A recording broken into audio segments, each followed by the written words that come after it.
हा. नागपूरला झालेल्या 75 हत्तीवरच्या प्रवचनाचं वाचन आपण करत होतो. मागच्या वेळी आपण अ, शंकरांचं रूप आहे त्याचा तो भाग वाचून आपला झालेला. तर तरी त्यातलं आपण शेवटचा पॅरा परत घेऊ, म्हणजे एक कंटिन्युटी आपल्याला मिळेल. आणि मध्ये बराच गॅप पडलाय, त्यामुळे ती मागच्या पॅरापासून सुरुवात केल्यावर शंकर रूपापासून भगवान स्वतः ह्या रूपाचं कार्य काय आहे, तो फरक ही आपल्याला कळेल. सवितृ रूपापासून बुद्धी प्रकाश झाला. गणेश रूपानी बुद्धीचा विघ्न जी आहेत ती दूर झाली. देवी रूप हे स्वतः बुद्धी रूप आहे. त्यांनी साधनाभ्यासाच्या पूर्तीपर्यंत गेले. त्याच्यानंतर भगवान शंकर हे सुख प्रदान करणारे आहेत. व्यवहारातलंही सुख आहे आणि अध्यात्मातलं. खरं ही दोन सुख वेगळी नाहीच आहेत. व्यवहारातही आपण मागे पाहिल्याप्रमाणे एखाद्या विषयाची इच्छा तीव्र झाली की तो सतत त्या विषयाचा विचार मनाला लागला, आणि तो विषय प्राप्त झाल्यावर तो विचार थांबला.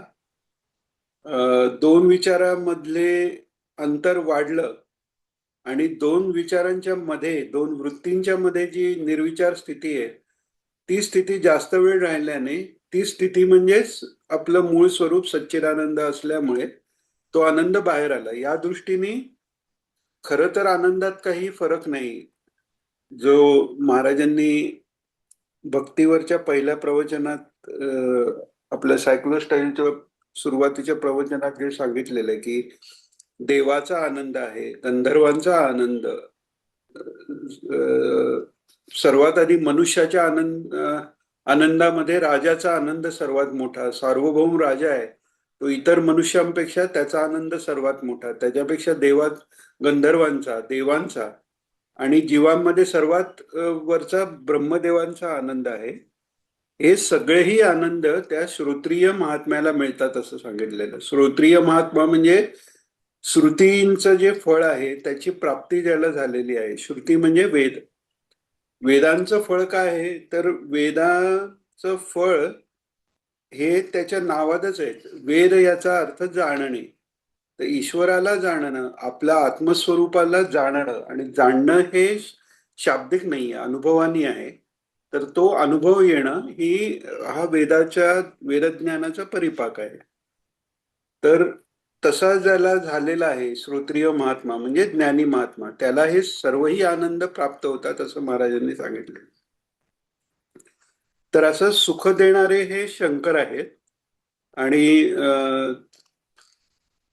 त्यांच्या वर्णनातला आपण शेवटचा पॅराग्राफ आता पुन्हा एकदा वाचू आणि पुढे भगवानांचं विष्णूंचं स्वतःच्या रूपात जे कार्य आहे, ही सर्वही रूप त्या परमेश्वराचीच आहेत, भगवान विष्णूंचीच आहेत. भागवतात गजेंद्राची जी कथा आलेली आहे ती कथा तेवढ्या करताच आहे की गजेंद्र जेव्हा, महाराज सांगतात की गजेंद्र जेव्हा स्तुती करतोय की या, हा काका, नाही नाही तू चालू ठेव. हा, गजेंद्र जेव्हा स्तुती करतोय तेव्हा त्यांनी काही भगवान विष्णू किंवा शंकर किंवा ब्रह्मदेव अशी काही हाक मारलेली नाहीये. त्यांनी सांगितलं की हा सर्वव्यापी जो परमात्मा आहे त्यांनी मला ह्यातनं बाहेर काढावं. ह्यातनं म्हणजे कशातनं, त्या मगराच्या पाशातनं बाहेर काढावं हे मागतच नाहीये. तो व्यावहारिक मागणं नाहीच आहे. गजेंद्र मागतोय की हे गजयोनीत येणं हाच मोठा बंध आहे. म्हणजे मनुष्य योनीतून शापाने गजयोनीत आलेला आहे तो, तरी ती बुद्धी ईश्वराच्या चिंतनाने, भजनाने, भक्तीने ती बुद्धी जी प्राप्त झालेली आहे ती अबाधित आहे. त्यामुळे तो म्हणतोय की अज्ञानी अशा गजयोनीत मी सापडलोय, त्यातून मला मोकळं करा. आपण बाहेर काही गोष्टीतनं वगैरे ऐकतो की ते मगराने पकडलं म्हणून मगरापासून सोडवा म्हणून प्रार्थना केली, तर तसं नाहीये. या जन्म मृत्यूच्या साखळीतनच सोडवा म्हणून तो प्रार्थना करतोय. आणि हे कोणाला प्रार्थना करतोय की सर्वव्यापी जे तत्व आहे, सच्चिदानंद जो आहे, त्यांनी मला यातनं बाहेर काढावं म्हणतात. आणि महाराज सांगतात त्याच्यात की बाकी सगळे देव जे आहेत ते आपापल्या नावाचे रूपाचे अभिमानी असल्यामुळे ते आले नाहीत, कारण आम्हाला कुठे बोलवले यांनी म्हणाले. पण भगवान विष्णू हे स्वतः गरुडावर बसून तिकडे आलेले आहेत. म्हणजे गजेंद्रासाठी, केवळ त्या गजेंद्रासाठी म्हणून तो भगवंतानी अवतार घेतलाय. भगवंत अवतीर्ण झाले सच्चिदानंद रूपाय ज्यांना म्हणतात, ते सच्चिदानंद रूप असलेले भक्तांकरता ते सगुण साकार होत आहेत. तसं ते केवळ गजेंद्राकरता तेव्हा आलेले आहेत. तर त्यामुळे ते जे भगवानांचं रूप आहे तेच सच्चिदानंद रूप हे सच्चित सुखघन मायातीतम दिगंबरा वदती, मोठे महाराजी म्हणतात. ते सच्चित सुख जे आहे, सच्चित आनंद आहे, त्याचंच घनरूप हे भगवान विष्णू आहेत. तेच कृष्ण आहेत, तेच आपले महाराज आहेत. तर हे मूळ रूप आहे.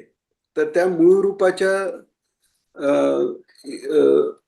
वर्णनाकडे आता आपण त्या कार्य, त्यांच्या स्वतःच्या मूळ रूपात काय कार्य भगवान करतात तिथे जायच्या आधी शिवरूपाचा शेवटचा पॅरेग्राफ देतात. आणि आपण या ह्याच्यात आधीच पाहिल्याप्रमाणे ही पाचही रूपं त्यांचीच आहेत. विष्णू नामात शंकर हेही भगवान विष्णूंचंच नाव म्हणून आलेलं आहे. तर आपण आता शेवटचा जो परिच्छेद आहे भगवान शिवांच्या कार्याचा, तो पाहून आपण पुढे विष्णूंचं पाहू. तर महाराज सांगतायत इथे, भगवान शंकर हे भवहारक रूपम म्हणतात. हे भव म्हणजे उत्पन्न होणारे जे संसार स्वरूप आहेत. भू या धातूचा अर्थ होतो की उत्पन्न, म्हणजे जे तयार होतं किंवा जन्माला येतं किंवा व्यक्तात येतं, त्याला भू म्हणतात. म्हणून भूत म्हणजे जे जन्माला आलेली आहेत, व्यक्त स्वरूपात जीवरूपाला आलेले आहेत, त्यांना भूत म्हणतात. तर तसा हा जो सगळा संसार आहे तो तयार झालेला आहे, म्हणून त्याला भव म्हणतात. तर तयार खरं तर झालेला नाहीये, तसा भास झालेला आहे. आणि त्यामुळे त्या भासाचा नाश करणारा हा तो भवहारक शंकर आहे. भवही तोच आहे आणि भवहारकही तोच आहे. भवम भवानीम सहितम नमामी आपण म्हणतो कर्पूर आरती. तर सर्व संसार रूपही तेच आहेत आणि त्यामुळे संसारातनं बाहेर काढणारे ही तेच आहेत, भगवान शंकर. तर महाराज सांगतायत, भगवान शंकर हे भवहारक रूपम म्हणताय. हे भव म्हणजे उत्पन्न होणारे जे संसार स्वरूप आहे, हे जे सुख स्वरूप आहे, त्या सुखाकरता सर्व संसार चाललेला आहे. आपण कोणताही जीव म्हणा किंवा कोणतीही व्यक्ती म्हणा, मनुष्य म्हणा, प्राणी म्हणा, अगदी कीटक म्हणा, सगळ्यांचा प्रयत्न काय आहे तर सुख मिळवावं हा प्रयत्न आहे. म्हणून वाल्मिकी महर्षींनी सांगितलेलं आहे की जगात जे काही जीव आहेत ते सगळे रामाचे भक्त आहेत. तर करपात्री महाराजांच्या प्रवचनात त्यांनी हे उदाहरण दिले की सर्वही जीव हे भगवान रामांचे भक्त आहेत. मग दुष्ट असतील तेही? तर म्हणाले हो. नास्तिक? हो, तेही. रावण सुद्धा का? तर रावण सुद्धा. तर ते कसं काय? तर प्रत्येक जीवाचा हा प्रयत्न कुठे ना कुठेतरी त्या सच्चित आनंदापर्यंत पोचण्यासाठीच चालू आहे. आपण जे आपलं संरक्षण व्हावं, आपण जगावं, आपण मरू नये याकरता जो प्रयत्न आहे तो वास्तविक आपलं सत स्वरूपाचा अनुभव घेण्याकरताचा प्रयत्न आहे. फक्त त्याची दिशा चुकलेली आहे आणि नकळत आपण तो करतोय. कसं तर सत म्हणजे काय, जे त्रिकाला बाधित आहे, सर्वव्यापी आहे आणि सत्ता म्हणजे कायमस्वरूपी असलेलं, म्हणजे त्याची सत्ता सर्वत्र आहे. तर तो जो मनुष्याचा प्रयत्न आहे की आपण असावं, आपण आहोत ही बाजवा, अस्मी, आपण योगसात्र सूत्राच्या जे ओळखी इंट्रोडक्शनचे काही हे घेतलेले, तर त्यात आपण पाहिलेलं अस्मी, अहम ब्रह्मा अस्मी, म्हणजे मी आहे ही जी भावना आहे, हाच एका प्रकारचा बंध आहे. तर त्यामुळे अहम ब्रह्मास्मी मध्ये जरी ज्ञान झालं तरी तिथून पाचव्या भूमिकेवरून तिथूनही उत्थान होतं, कारण अहम राहिलेला आहे आणि असणे ही वेगळ्या काहीतरी भावना राहिलेली आहे. पण ती भावना ही सत्स्वरूपाचं व्याकृत रूप आहे. व्याकृत म्हणजे बदललेलं, परिणाम पावलेलं रूप आहे. तर त्यामुळे स्वतःचं शरीराचं संरक्षण करतो आपण, तेव्हा खरं तर त्या सत्स्वरूपाकडे जायचा तो प्रयत्न असतो, पण तो चुकलेला प्रयत्न आहे. तसंच सुखाकरता प्रयत्न आहे. सतत जी धावपळ चाललेली आहे, आजूबाजूला म्हणा, आपली स्वतःची म्हणा, सगळ्यांची जी धावपळ चाललेली आहे की मी सुखी झालं पाहिजे, मला जे अनुकूल आहेत ते सुखी झाले पाहिजे, हा रजोगुणाचा परिणाम आहे. तर दुसऱ्याला दुःख झालं पाहिजे ही वृत्ती राक्षसी वृत्ती आहे, पण स्वतःला सुख मिळालं पाहिजे ही रजोगुणी म्हणजे असुरी वृत्ती आहे. आणि सर्वांना सुखाची प्राप्ती व्हावी किंवा या सुखाच्याही पलीकडे आत्मानंद जो खरा या सुखाच्या मुळाशी तो प्राप्त व्हावा, ही त्याच्या पुढची सर्वांना सुख मिळावं ही सात्विक वृत्ती आहे. पण त्याच्याही पुढे आत्मानंदाची प्राप्ती सर्वांना व्हावी ही त्रिगुणाच्या पुढची अवस्था आहे. तर याच्यात थोडक्यात सांगायचं म्हणजे काय की प्रयत्न जो सगळा चाललेला आहे, आपल्याला कळावं. समजा आपण एक साधी गोष्ट आहे, आपल्या दोन जवळच्या व्यक्ती काहीतरी कुजबूज करत असतील तर आपण काय काय म्हणून आपोआप विचारायला जातो, कारण मला कळावं, मला माहिती असणं आवश्यक आहे. ही जी वृत्ती आहे ती चित स्वरूपाचं व्याकृत रूप येतं. तर म्हणजे या दृष्टीने सगळा जो प्रयत्न चालला आहे तो त्या आत्मस्वरूपाच्या प्राप्तीकरता चाललेला आहे, आत्मारामाच्या प्राप्तीकरता चाललेला आहे. त्या दृष्टीने सगळेच श्रीरामांचे भक्त आहेत म्हणून सांगितलं गेलेलं आहे. तर असं ते सत रूप आहे, तर त्या भवाचा हार करून तिथपर्यंत पोचवण्याचं काम भगवान शंकर करताय. तर महाराज तेच सांगतायत इथे, भगवान शंकर हे भवहारक रूपम म्हणतायत. हे भव म्हणजे उत्पन्न होणारे जे संसार स्वरूप आहे, हे जे सुख स्वरूप आहे त्या सुखाकरता सर्व संसार चाललेला आहे. हे सगळेही भाष्य आहे. भासकाचं चिंतन झालं पाहिजे. म्हणजे आजूबाजूला जो संसार दिसतोय तो फक्त भासणारा आहे, खरं त्याला अस्तित्व आहेही म्हणता येत नाही, नाहीही म्हणता येत नाही. म्हणजे हे असं कसं, तर उदाहरण द्यायचं झालं तर समजा आपण मागेही कोणत्या तरी प्रवचनाच्या अर्थाच्या वेळी का स्तोत्रार्थाच्या वेळी पाहिलं होतं की आपलं आवडतं हिरो किंवा हिरोईन याला आपण पडद्यावर बघितलं, म्हणजे पडद्यावर पिक्चर मध्ये त्या प्रोजेक्शन मधनं त्याला बघितलं, तर अमक्या हिरोला तुम्ही बघितलंय की नाही याला हो उत्तर जर दिलं, हो बघितलंय, तर खरं तर प्रत्यक्ष बघितलं नाहीये, त्याचं खोटं जे प्रोजेक्शन आहे, रेकॉर्ड आहे ते बघितलंय. बरं बघितलं नाही म्हणावं तर प्रोजेक्शन बघितलंय म्हणजे त्यालाच बघितलेलं आहे. म्हणजे असं जे आहे की ते अस्तित्वात नसून नुसतं भास त्याचा आहे, हीच ती माया आहे, हाच तो भव आहे. तर असा भास स्वरूप भासक अ, अ, परमात्म्याचं जे भास्य आहे, म्हणजे जे भास झालेला आहे, तो संसार आहे. आणि तो भास जो घडवून ज्याच्यामुळे होतोय, तो भासक हा हे सच्चिदानंद स्वरूप आहे. याच्यासाठी आपण मागच्या वेळी उदाहरण पाहिलेलं, की जे स्टँडर्ड कोणत्याही ज्ञानाच्या ग्रंथात घेतात, की रज्जू पडलेली आहे, दोरी पडलेली आहे वेडीवाकडी अशी, आणि तिथे सर्पाचा भास झाला. ज्यावेळी तो भास होतो तेव्हा तो सर्प खराच वाटतो. त्यावेळी जर त्याला कोणी सांगितलं की अरे बाबा तो साप नाहीये, तर ते ऐकण्याच्या मनस्थितीत नसतो तो, कारण जोपर्यंत तो भास आहे तोपर्यंत त्या रज्जूचं स्वरूप दिसतच नाहीये. आणि मग तो सांगणाऱ्यांनी नीट समजावून ती दोरी उचलली, उजेड त्याच्यावर टाकला, मग त्याला कळलं की ती दोरी आहे.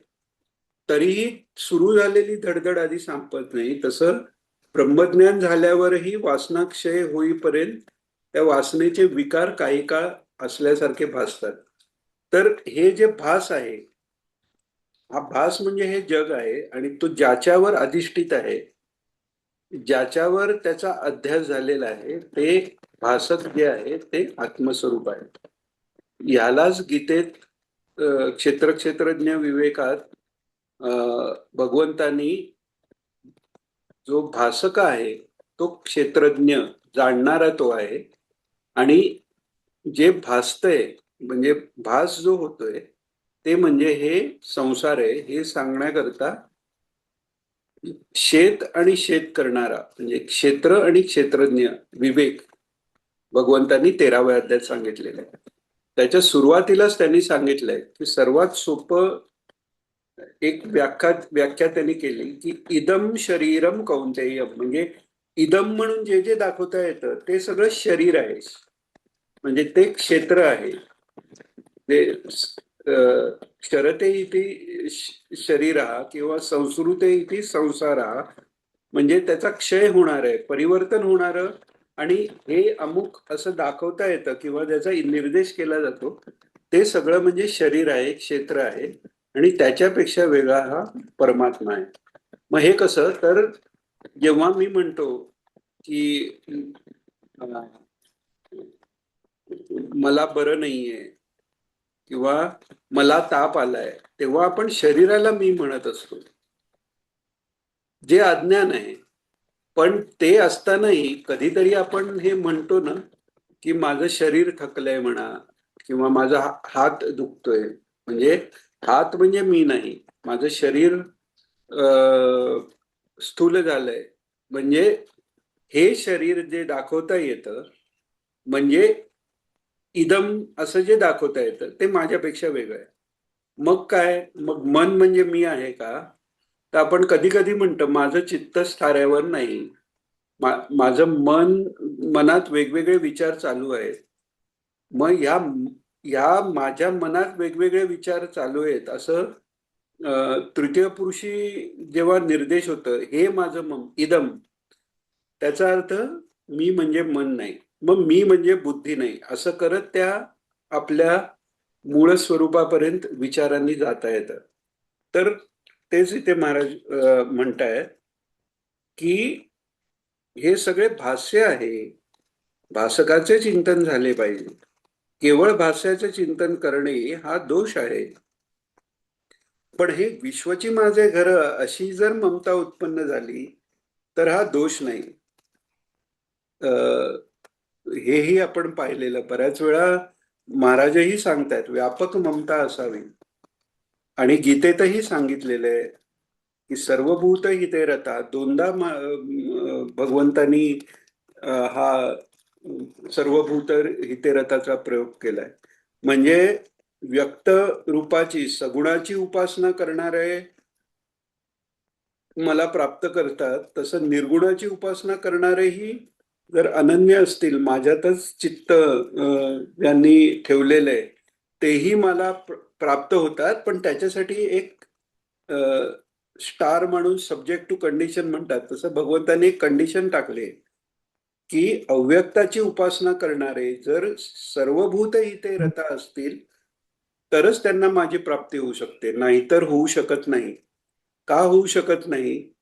की ज्ञानमार्गाने अव्यक्ताची उपासना करणारे हे अव्यक्त जे आहे तेच खरं आहे आणि जे व्यक्त आहे ती सगळी माया आहे असा जेव्हा विचार करतात तेव्हा ती माया वेगळी आणि ईश्वर वेगळा आणि त्या मायेत जे जे काही येतंय ते निकृष्ट आहे आणि ईश्वर उत्कृष्ट आहे अशा दृष्टीने का होईना ते द्वैत त्यांच्या मनात उलट कायम होतं. अद्वैत ते बोलतात, अभ्यास करतात, पण अभ्यास शेवटी कसला होतो? द्वैताचा. पण भक्ती मार्गात ते नाहीये, कारण भक्ती मार्गात जे ज्ञानेश्वर माऊलींनी चिद्विलास सांगितलेलं आहे तर त्या चिदानंद सच्चिदानंदाचाच विलास हे सगळं जग आहे, त्याची लीला आहे म्हटल्यावर त्या सच्चित आनंद सत्स्वरूपाशी वियोगच नाहीये, ते सतत युक्त झाले आहेत आणि जे सतत युक्त आहेत त्यांच्याबद्दल भगवान काय सांगतात की योगक्षेमम वहाम्यम, त्यांचा मी योगक्षेम वाहतो किंवा ददामी बुद्धी योगंतम येनमाम उपयांती, ते जे भगवान सांगतायत की जे माझ्याशी सतत युक्त राहतात त्यांना मी बुद्धियोग देतो. तर ते सतत युक्त राहण्याची जी डेफिनेशन काय की ते ईश्वराबद्दल भक्ती आणि सर्व भूतांच्या ठिकाणी त्यालाच पाहून त्यांच्या हिताकरता रत राहणं, या दोन गोष्टी त्याच्यात सांगितलेल्या आहेत. म्हणजे एखादा भक्त मोठा आहे आणि त्याला लोकांची पर्वा नाही. पैशाचा रिमोट पैशाचा रिमोट चालू आहे.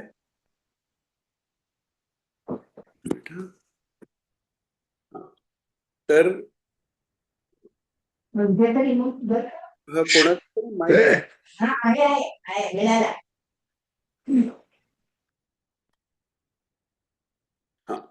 तर एकीकडे ईश्वराचा भक्त आहे म्हणणार आणि मग दुसऱ्या कोणाच्याही सुखदुःखाचा विचार नाहीये किंवा स्वतःच्या मुक्तीपुरता जेव्हा विचार आहे तर तो भक्त होऊच शकत नाही. कारण ईश्वराचा भक्त जो आहे त्याचं बेसिक क्वालिफिकेशन आहे, आपल्याला जर एखाद्या व्यक्तीबद्दल प्रेम आहे तर त्या व्यक्तीची पूर्ण माहिती आपण करून घेतो. त्याचा स्वभाव कसा, तो वागतो कसा, बोलतो कसा, त्याचं स्वरूप काय आहे. तर खरा जो भक्त आहे त्याला ईश्वराचं स्वरूप कळलेलं आहे आणि तो ईश्वर सर्वव्यापी आहे. एकोहम बहुश्याम या त्याच्या संकल्पानीच ही सगळी त्याची रूप झालेली आहेत आणि त्या सर्व रूपांनी परत स्वतःचा आनंद घ्यावा ही त्याची ती इच्छा आहे. हे ज्याला कळलेलं आहे तो त्या परमेश्वराच्या इच्छेसाठी त्या सगळ्या रूपांबद्दल त्याच्या मनात ईश्वर भावही आहे आणि त्या रूपांना तो ईश्वराचा आत्मानंद मिळावा याच्याकरता त्यांचा स्वाभाविक प्रयत्न आहे. सत्पुरुषांची दया ही दया नाहीये, ते प्रेम आहे आणि ईश्वराच्या संकल्पाच्या पूर्तीची त्यांची ती स्वाभाविक भूमिका आहे. तर त्यामुळे महाराज सांगतायत इथे की हे विश्वची माझे घर अशी जर ममता उत्पन्न झाली तर हा दोष नाही. कारण हे विश्वची माझे घर याच्यात ज्ञानेश्वर माऊलींनी पूर्ण जर आपण बघितले उभी तर हे विश्वची माझे घर ऐशी जयाची मती स्थिर किंबहुना चराचर आपणची झाला. म्हणजे फक्त सगळ्यांबद्दल दया किंवा दयेपेक्षाही म्हणजे सिंपथीपेक्षा एम्पथी, अनुकंपा, अनुकंपा म्हणजे दुसऱ्याचं चित्त जसं कंपन पावतंय, प्रत्येक गोष्ट ही या जगातली ही कंपनात्मक आहे. हे आधुनिक शास्त्राला आत्ता आत्ता कळतंय की प्रकाश हाही वेव आहे आणि मॅटर ज्यांनी शरीर बनले तेही वेव स्वरूपच आहे, कंपन आहे. तर तसं या भावना हेही कंपनच आहेत त्यामुळे दुसऱ्याच्या मनातली कंपनं आपल्याला जर जशीच्या तशी आपल्या चित्तात उत्पन्न झाली तर त्याला अनुकंपा, अनु म्हणजे फॉलो, अनुज म्हणजे नंतर जन्मलेला, अनुकरण म्हणजे एखाद्याने केलेलं आपण तसंच करणं. तसं अनुकंपा म्हणजे दुसऱ्याचं चित्त जसं कंपायमान होतंय तसंच आपलं होणं, ही एम्पथीची हायेस्ट लेवल झाली. इंग्लिशमध्ये आपल्याला फक्त एकच शब्द एम्पथी माहिती आहे, पण हे म्हणजे त्या चित्ताचं इतकं एकरूपत्व आहे. म्हणून तर ज्ञानेश्वर माऊली म्हणतात की विश्वाचे आर्त माझ्या मनी प्रकाशले, म्हणजे सगळ्या जगातला अर्थ माझ्या मनात प्रकाशलं आणि त्यामुळे त्या आरती आहे त्यातनं विश्वाला बाहेर काढण्यासाठी त्यांनी पसायदान मागितलेलं आहे. जो जे वांछिल तो ते लाहो प्राणी जात, हे का मागितलेलं आहे? कारण ती अनुकंपा आहे. तर ते विश्वचे माझे घर ह्या मागची भूमिका आहे. तर अशी जर ममता उत्पन्न झाली, महाराज सांगतायत, तर हा दोष नाहीये. तर याप्रमाणे क्रमाक्रमाने भवहरण करणारे शंकरांचे स्वरूप असे आहे की ते सुखभासक आहे. आता हा क्रमाक्रमाने कसं, हे ज्ञानेश्वर आणि दत्त संप्रदाय या व्याख्यानात, या प्रवचनात महाराजांनी सांगितलेलं आहे की क्रम कसा आहे. म्हणजे एक तर भागवतात आधी सांगितलेलं आहे की नारद महर्षी जे ध्रुवाला सांगतात की सगळं सोडून का जातोस, त्यापेक्षा मैत्री, करुणा, मुदिता, उपेक्षा यांनी संसारात राहावं, म्हणजे सगळे आपल्याला अनुकूल होतात. म्हणजे काय, तर आपल्या बरोबरीची आहेत त्यांच्या बरोबर मैत्री, आपल्यापेक्षा ज्यांना जास्त, ज्यांनी प्राप्त करून घेतलेलं आहे त्यांच्याबद्दल मुदिता, आपल्यापेक्षा कमी आहेत त्यांच्याबद्दल करुणा, त्यांना मदत करणं, आणि जे त्रास देणार आहेत त्यांची उपेक्षा. ही भूमिका मध्यम भक्ताची भागवतात सांगितलेली आहे.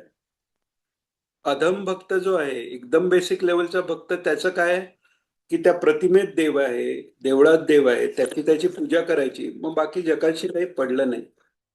पण ते प्राथमिक भक्त तर सगळेच असतात जवळजवळ, पूर्ण नास्तिक कोणीच नसतो. तर प्राथमिक नंतर माध्यमिक, मध्यम भक्तासाठी हे सांगितलेलं आहे. पण खरी जी आत्मोद्धाराची जी सुरुवात आहे ती कुठून आहे, तर महाराजांनी त्या ज्ञानेश्वर आणि दत्त संप्रदाय याच्यात सांगितलंय की सुरुवातीला जे जे भेटीजे भूत ते ते मानिजे भगवंत. तिथपर्यंत जाणं हे पण आपल्यासाठी कठीण आहे. म्हणून गीतेत भगवान 10व्या अध्यायात विभूती योग सांगतात की एकदम जे जे भेटीजे भूत ते ते मानिजे भगवंत कठीण आहे. तर त्यामुळे मैत्री, करुणा, मुदिता, उपेक्षा असं सगळ्यांशी वागत असताना तिथून ते जे जे भेटीजे भूत ते ते मानिजे भगवंत इथेपर्यंत पोचताना मध्ये एक पडाव येतो, तो म्हणजे विभूती योग. विभूती योगात भगवंतांनी ज्या ज्या विभूती सांगितलेल्या आहेत, म्हणजे कोणत्या, स्थावराणाम हिमालया, म्हणजे हिमालयाचा विचार केला तर तो परब्रह्म परमेश्वर भगवान विष्णू श्रीकृष्ण आहेत हा विचार येतो. सूर्याला पाहिलं तर सूर्य हा नारायण आहे. आदित्यात मध्ये मी अंशुमान आहे म्हणून विभूती सांगितलेले. तर असं अशा ज्या विभूतींनी काय की जास्तीत जास्त ठिकाणी माझा आविर्भाव दिसायला लागला, मदरूप वाटायला लागलं, की हळूहळू सगळीच भूतांना परमेश्वर मानायला मानणं शक्य होतं. आणि याची सुरुवात कशी आहे, धर्मशास्त्र एवढ्या करताच आहे की सुरुवात मातृदेवो भव, पितृदेवो भव, आचार्य देवो भव, एवढं तरी माना, ज्यांच्याकडनं आपल्यावर उपकार झालेले आहेत, ज्यांच्यामुळे आपण सुखी आयुष्य जगायची तयारी आपली झाली, त्या माता पिता गुरु यांना तरी ईश्वर माना.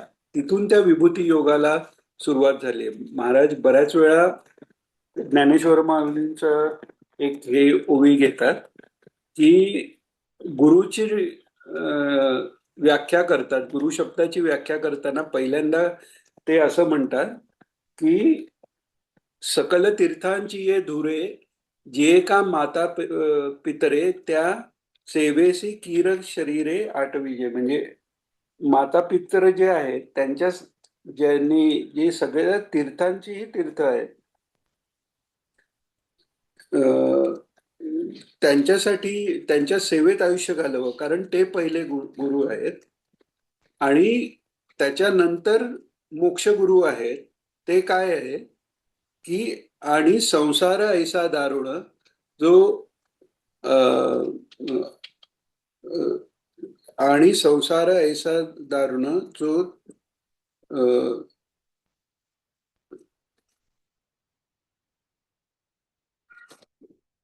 जो प्रकटताची हरिशीण असं काहीतरी आहे ते.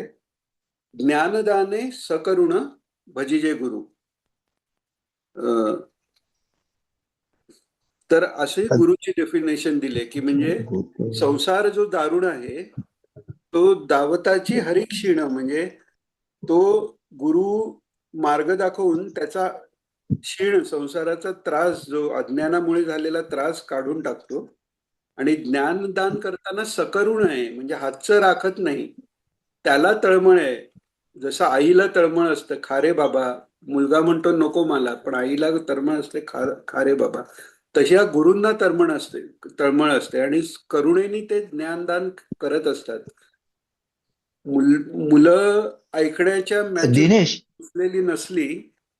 हा बोला. दिनेश हा बोला. दिनेश आता तू जे सांगितलं थोडं मागे जा की हा. सर्व भूत एक भगवंताचं रूप आहे, ह्याच्यानंतर ते जे आहे ते परत एक्सप्लेन करणार. हा करतो. आता मी बोलतोय ते कम्प्लीट करतो आणि परत हा थोडस. हा हा. तर ईश्वर महाराज इतके दयाळू आहेत की ज्ञानदाने सकरुण भजिजे गुरु, म्हणजे इतकी करुणा आहे की तुम्हाला जरी आत्ता इच्छा नाहीये तरी मी तुम्हाला सांगतो, ज्ञान सांगतो, या तळमळीने ते सांगतायत.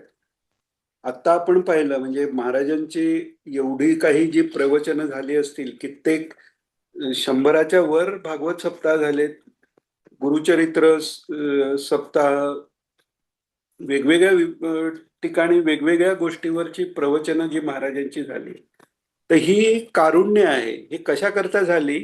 तर ज्ञानदाने सकरुण, ते ज्ञान जर या जीवांना मिळालं तर त्यांच्या दुःखातनं ते बाहेर येणार आहेत. म्हणून केवळ करुणेनी त्यांना काही बोलायची हौस होते असं नाही. महाराजांचं ज्यांना दर्शन झालंय त्यांना हा अनुभव असेल की त्यांच्या जवळ गेल्यावर आपलीच बोलती बंद व्हायची, इतकी तिथे शांतता असायची. म्हणजे महाराजांशी काहीतरी बोलायचं तर इतका धीर एकवटत असायचा, कारण ते इतके शांतपणे बसलेले असायचे की ती शांती आपण जाऊन भंग करू नये असं वाटावं कोणाला, इतकी ती शांतता आहे. गरज नसताना, आवश्यक नसताना एकही शब्द नाहीये तोंडातून, पण तरीही एवढी सगळी त्यांनी प्रवचनं केलीत. आता त्यातली गोडसे काकामुळे आपल्याला जे काही त्यांना जेवढा वेळ सहवास मिळाला त्यातली जेवढ्या वेळ शक्य झाली त्यांना दुसऱ्यांनी करून दिली अडथळे न येतात, ते 1% पण नाही आहेत जी टेप झालेली आहेत किंवा जी आता लिखित स्वरूपात येत आहेत. आपल्या साईटवर आपण ती सगळी देतोय. आता ती जी प्रवचनं आहेत ते जर सगळं प्रवचनं जर लिखित स्वरूपात आली तर 10,500 पानापेक्षा जास्त होणारी आहेत. म्हणजे एवढं महाराजांनी सांगून न कळता अथक सतत सांगत राहिलेले आहेत. आता हे कोणाकरता केलंय? हे आपल्या करता आहेत. ज्ञानदाने सकरुण आहे. तुम्हाला त्याची किंमत नसेल तरी मी जशी आई आहे, अरे बाबा तुला नाही ना तरी पण करून ठेवते. रोजचा स्वयंपाक करताय, पोरग नाही खात, जबरदस्तीने भरवलं, हे केलं, तसं त्यांनी सांगून ठेवलेलं आहे. ठीक आहे, आज नाही उद्या ऐकतील, उद्या नाही परवा ऐकतील. ऐकलं लगेच समजलं नाही, परत परत ऐकून नंतर समजतील. या कारुण्याने त्यांनी हे सगळं सांगून ठेवलेलं आहे. त्यामुळे याचा अभ्यास करणं ही आपली त्यांच्या प्रती असलेली थोडी जरी ग्रॅटिट्यूड असली तर हे आपोआप होणार आहे. आणि दुसरं प्रेम आहे. आपल्याला ज्या व्यक्तीबद्दल प्रेम असतं त्याचं बोलणं ऐकावं, त्याचे शब्द ऐकावं, ही स्वाभाविक आवड असते. तर त्या स्वाभाविक आवडीने जरी होत नसेल, तर निदान ह्या लाजे काजे तव की त्या महात्म्यांनी आपल्याकरता सांगितलेलं आहे आणि त्यांचे शब्द सोडून नको त्या शब्दात आपण आपलं आयुष्य घालवलंय. नको ते शब्द म्हणजे काय? व्यवहारातले शब्द. हा असा बोलला, तो तसा बोलला. ते झाल्यावर मी काय केलं पाहिजे? पैसे कमवण्याकरता असेल, नाव कमवण्याकरता असेल, स्वतःचा संसार सुरक्षित